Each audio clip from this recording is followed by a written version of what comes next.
Hello everyone, my name is Griffin and I'm coming to you today with a bit of a different video for Gruppet Studios, a bit of a weird video for the channel, but it's still something that I thought was important to make. If you know anything about me, it's probably that I love animation, I love making videos about animation, and I also am from New Hampshire, Goffstown, New Hampshire. Raised in New Hampshire, lived there my whole life. One of my favorite things about New Hampshire is the historical markers. I know this probably sounds weird, but I am a nut for the historical markers. If you don't know anything about our state, we have these little green historical markers all over the state. They commemorate events, they commemorate people, they commemorate places, buildings, etc., etc., things that are related to New Hampshire history. Everybody in New Hampshire knows these markers. Everybody loves catching them and pointing them out when they drive around the state. And as a matter of fact, I myself have been involved in having a few of them put up in the state. Last summer, I had one put up in the town of Raymond for my family's chain link fence company. And this coming year, I have one going up in November, but it's a secret. Who knows what it is? Basically, the reason that I'm making this video today is because there's actually a bit of controversy in our state related to the historical markers. And I just wanted to come and make a video explaining the situation to those who might not know what's going on, and also help clarify the situation. There's a lot of misinformation out there. I've read a lot of the articles written about this controversy, and I've seen a lot of factual inaccuracies. And I want to do what I can to help clear the water. Now, what is this controversy that I am alluding to? On May 1st, which was International Workers' Day, a marker was unveiled in the city of Concord, which is our state capital, for a woman named Elizabeth Gurley Flynn. Flynn was from Concord. She was born there in 1890, and she died in 1964 in Russia.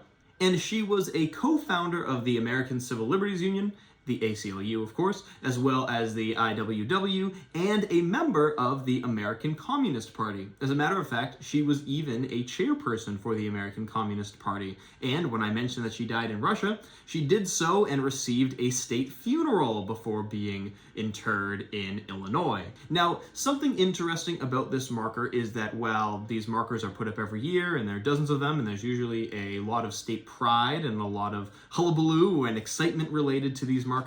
This particular one garnered a lot of controversy, and perhaps you can understand why.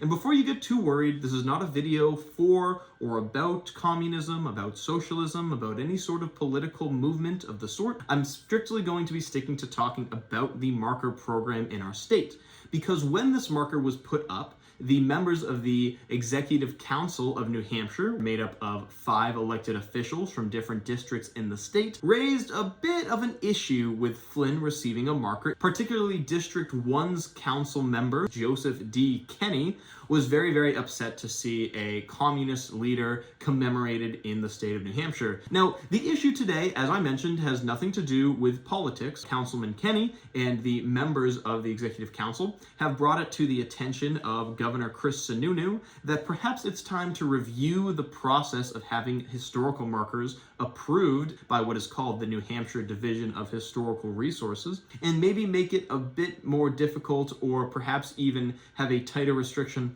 on what can and cannot constitute a marker in the state of New Hampshire. Many publications have published articles about this controversy and gotten many, many facts wrong. That's surprising to me because all of this information is publicly available, but I would like to do what I can today as a person who is very, very much in love with the NHDHR and the marker program in our state to clarify whatever I can with this current situation. Before we get started, I really just want to stress that I am not an elected official or a part of the New Hampshire Division of Historical Resources. I do not represent them in any way. This video was not made with their permission, and they do, at the very least, as far as I know, not endorse this video. So if you've ever wanted to hear the director of the 10 Commandments of Banquet Serving talk about internal state politics and the cultural resources of the state of New Hampshire, boy oh boy are you in luck. Any New Hampshire resident, elected official, private citizen,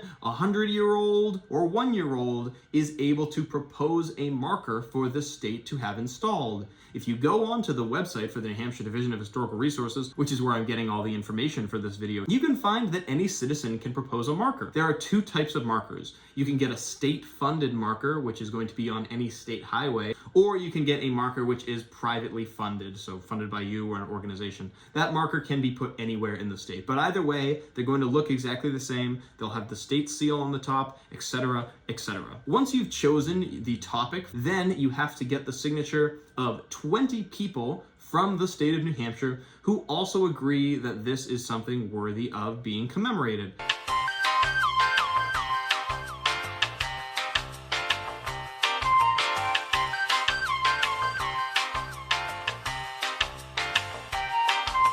This reinstates the idea that the New Hampshire Division of Historical Resources does not just nimbly-bimbly pick any random thing. It is something that takes, at the very least, 21 people who find something important enough to commemorate.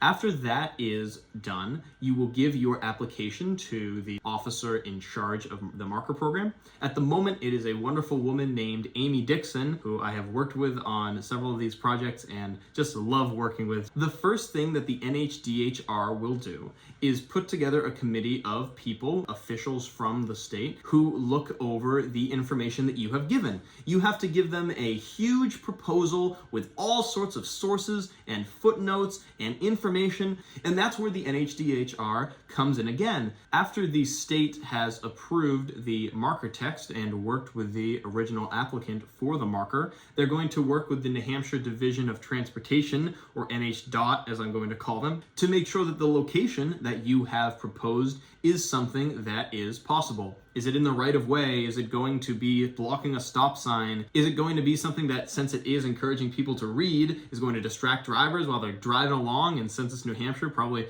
not looking where they're going? Who knows? So if you're keeping score, this is already 2 government agencies that the NHDHR has to go through to have this marker approved. But then it's time for the 3rd agency.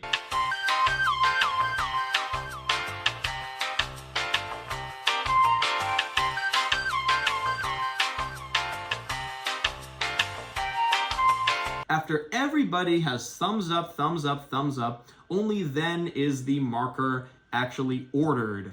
The state does all of that themselves. Perhaps you can start to see the hypocrisy of the situation with Flynn's marker beginning to arise. Now, by the time that the marker is finally unveiled, I'm looking at, let's say, 9 to 13 months of behind-the-scenes work, behind-the-scenes advocacy, and behind-the-scenes effort from not only the person who first applied for the marker, but also the NHDHR, the NHDOT, the city. Let's not also forget the hours that go into researching the marker in the first place before anybody even approves anything. So where does this leave us with the Flynn marker? Well, Councillor Joseph Kenny of the 1st District of New Hampshire has raised a lot of concern over this particular marker for Flynn. Flynn is a devout communist. We are the live free or die state. How can we possibly promote her propaganda? This is a slap in the face from the state of New Hampshire and the city of Concord because they haven't done their research. And I think it's an embarrassment that we have a program that allows us to put communists on historical markers and then say, oh, that's part of our history. It's not part of my history. Governor Sununu was then tied into this situation. He says that he and his team are looking into the process of how the signs are reviewed. And that is where a lot of the confusion over this situation is coming from. How are the signs reviewed? Well, I've just given you a very, very plain and honest truth on how the markers are approved.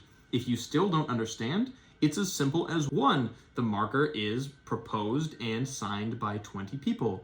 It is then approved by the state, and the text is solidified. 2, it is then proposed to the New Hampshire Division of Transportation, and they say if the marker is okay to be put in the specific location.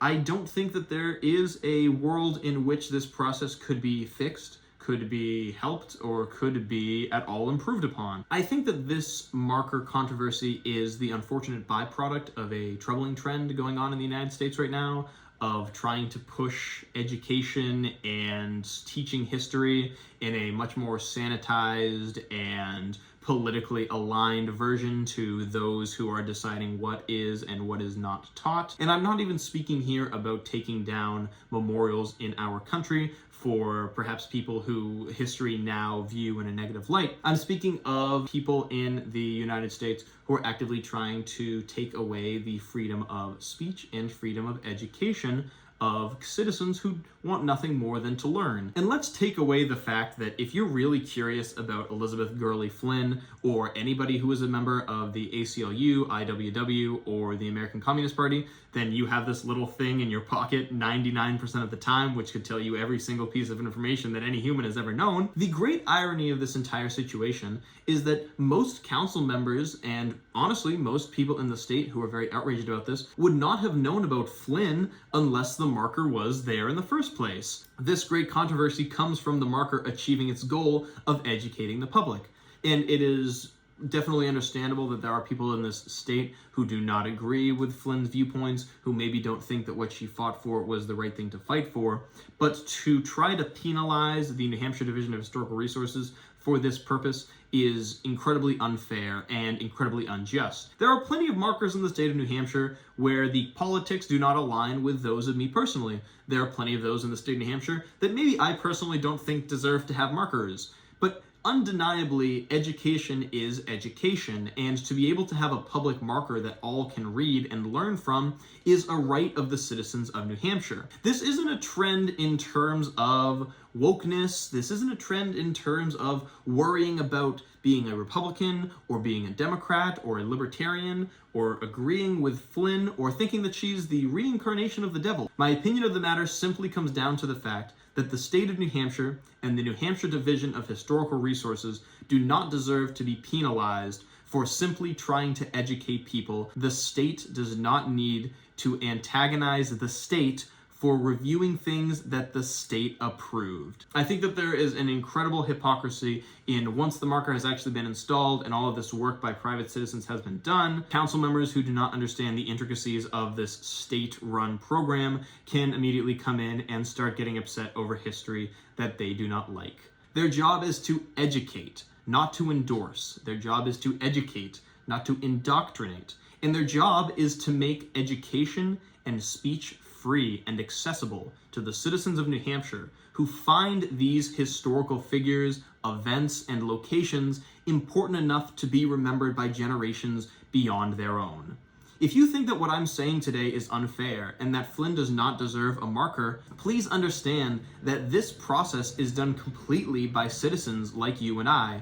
If there's something in the state that you feel should be commemorated instead of Flynn, the best way to have that subject remembered is to go to this website right here and apply for a marker yourself. It's completely free in most cases. It's something that our state taxes pay for. The marker program should not just be made up of citizens who lean one way or lean the other way. It should be made up of people in New Hampshire who think that all sorts of history are worth remembering. At the end of the day, the message to understand from this video is that the New Hampshire Division of Historical Resources is a fantastic state-run and publicly funded program that we are privileged to have in the state of New Hampshire, which a lot of other states that I've had the pleasure to work with their historical societies, have nothing nearly as advanced as. To try to antagonize or penalize the New Hampshire Division of Historical Resources for doing their job under state-approved guidelines is incredibly unfair and an insult to the citizens of New Hampshire who want to keep education and speech free. I hope that this video has done what it can to clear up the process of having a marker approved by the state and will make things much clearer going forward when this controversy unfortunately continues to unfold. Until then, I will be here looking at markers, driving all around the state, and reading Michael Bruno's fantastic book on historical markers, which if you haven't read, you can pick up on Amazon, I guess, or something like that. I don't have a copy that I can send you. I like mine. I'm not giving it away. This has been Griffin the Hanson telling you the darn way it is, and maybe next time I'll have a better outro.